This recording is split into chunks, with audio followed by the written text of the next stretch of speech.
Hello my dear! Welcome back sa ating YouTube channel. My name is RJ, your tarot card reader.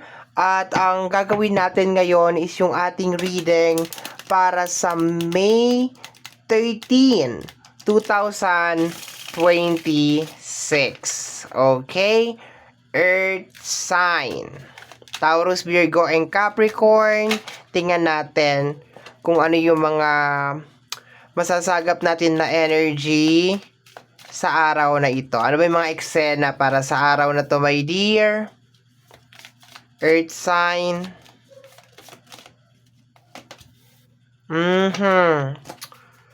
Okay. Ngayon, let's add some oracle card. Ilalatag ko na siya lahat, ha.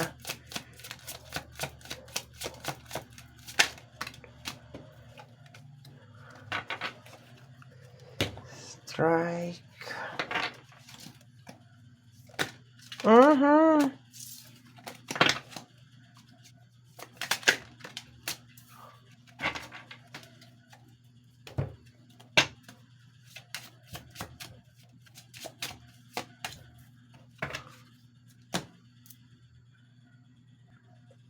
Okay, earth sign.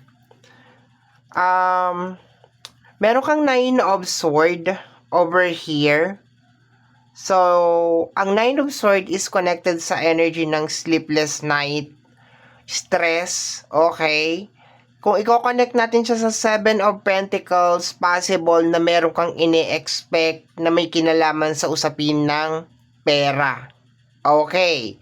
So, kung i-connect naman natin siya dito sa 2 of cups, probably may nangyayari na stress sa'yo na dala ng, ayokong sabihin na relationship, no? Pero depende kasi depende sa situation mo yan, my dear. Posibleng, sabihin natin connection, family, friends, and relationship na lang. Pero may nagdudulot ng stress sa'yo. Okay. Once again, reading mo to May 13, 2026. Okay? So, sa araw na to, possible na nakakaramdam ka ng pressure related sa usapin ng pera. Baka meron kang ine-expect na pera na parating. Okay? Sa energy ng 7 of Pentacles, you put a lot of work into this. So, meron ka na mga effort na ginawa, pero posibleng hindi nagmamatch yung ine-expect mo na resulta doon sa mga action. Ibig sabihin, hindi nagmamatch yung resulta doon sa effort na nilabas mo. Tama ba ako? Okay. Tapos, sa energy naman ng 2 of Cups, okay, possible na naglabas ka na rin ng effort, okay, sa tao, okay, pero parang hindi mo nakikitaan ng progress or ng result, okay? Possible din na merong issue na may kinalaman sa usapin ng pera sa araw na ito, my dear, so be aware. Pagdating sa ating mga oracle card, we have here energy ng strike, okay? Makikita mo dyan isang babae na nagbo-bowling, okay? So, meron tayong breakthrough, mastery, okay? Focus sa success, okay? So, kung i-connect ko tong first na oracle card dito sa taas na na tarot natin, ang nakukuha ko na energy is more on you need to stay focused. Kahit nga sabihin natin, my dear, na dito muna tayo sa dalawang card na to. Kahit sabihin natin, my dear, na parang hindi mo nagugustuhan yung mga nangyayari as of this moment sa usapin ng pinansyal, kahit na sabihin natin na naglagay ka ng napakarami ng effort sa bagay na yan and then parang hindi nasusuklian, okay? Like, nagtumbling ka na, nag-split ka na sa usapin ng career, lahat na siguro ginawa mo na. Pero sinasabi kasi ng card dito na parang just keep going. Kumbaga parang focus ka lang dun sa kung ano yung goal mo. Ano ba yung goal mo? Na maging successful, na kung ano yung goal mo, my dear. Gusto mo mabayaran yung utang, gusto mong, kung ano man yung goal mo, my dear, na may kinalaman sa usapin ng pera. Sinasabi dito, my dear, na focus ka lang doon. Okay. So, kung i-connect naman natin siya, my dear, sa energy ng Two of Cups at saka Nine of Sword, okay? So, ang nakukuha ko dito is try na maayos yung issue. Kung definitely merong issue, no? Kung merong issue, try na parang masettle kung ano man yung issue. This is the time na siguro pag-usapan kung ano man yung mga, kung ano yung nagpapa-stress sa'yo. I think this is the time na mag-open ka. Kung sa partner mo, mag-open ka sa partner mo. Sabihin mo kung ano yung problema mo, 'di ba? Kung ano yung nangyayari sa'yo. Okay. Kung ano yung kung meron ka mga ini-expect, okay, sabihin mo, maging open ka, okay? So, dito naman sa second natin na oracle card, this is energy of Photoshop. Okay, this is energy of fake, perfection, okay, artificial beauty, okay, beyond recognized, okay. So, ang nakukuha ko dito, my dear, is more on, wag mong takpan ng takpan na parang walang mali. And okay lang na merong mali. Okay, balik tayo dito sa energy ng Nine of Swords at saka ng Seven of Pentacles. Okay. So, dito, my dear, okay, kailangan ma-analyze mo dito kung saan ka ano yung problema. Okay? Baka masyado ka nagmamadali. Masyado ka nagsushortcut. Okay. Or baka parang kaya ka siguro nagkakaroon sa usapin ng pinansyal kasi baka masyado kang nakapokus sa itsura mo. Okay, pwede naman. Masyado kang nakapokus na maging presentable ka, na maging perfect ka, di ba? Kaya ang nangyayari is nagki-crave ka pa talaga ng more, 'di ba? Para ma-support. Ito, my dear, ha, tina-transform ko, inaano ko lang yung tina-transmute ko lang yung energy, ha. Possible, my dear, na meron kang parang mini-maintain na something na fake. Okay?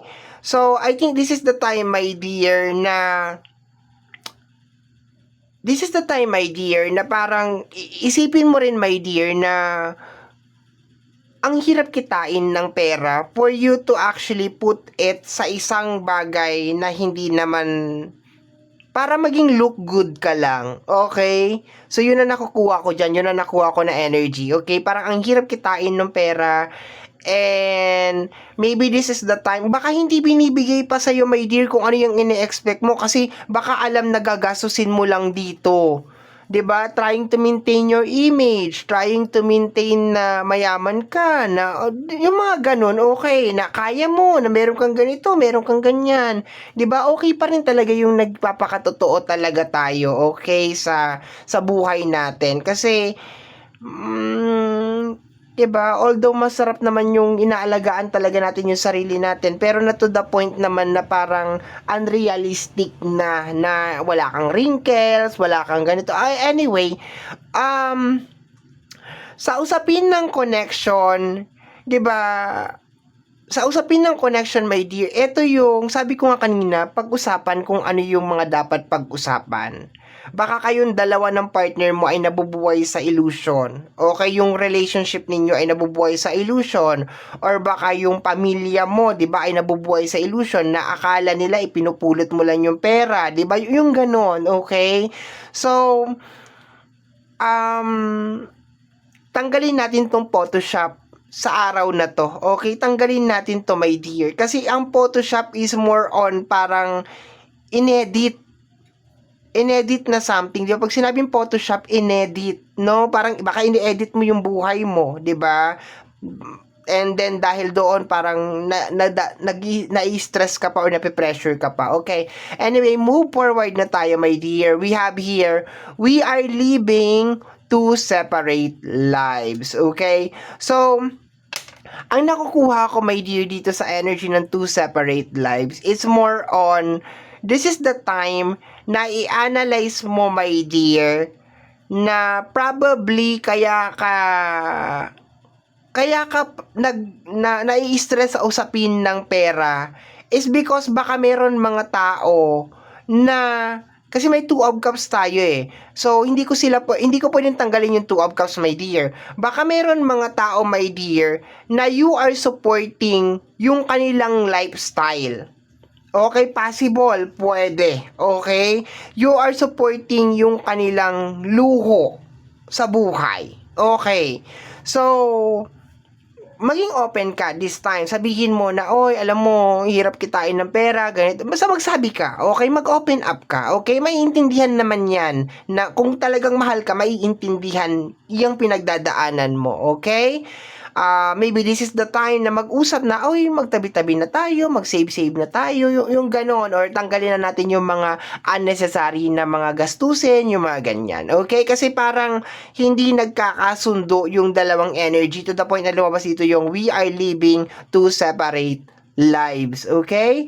So, okay, yun lang muna tayo, my dear. Okay? Yun lang muna tayo sa energy. Wag na natin masyadong complicated to. Okay? So, my dear, yan yung nasagap natin na energy para sa May 13, 2026. Maraming salamat po. Until next time. Bye-bye.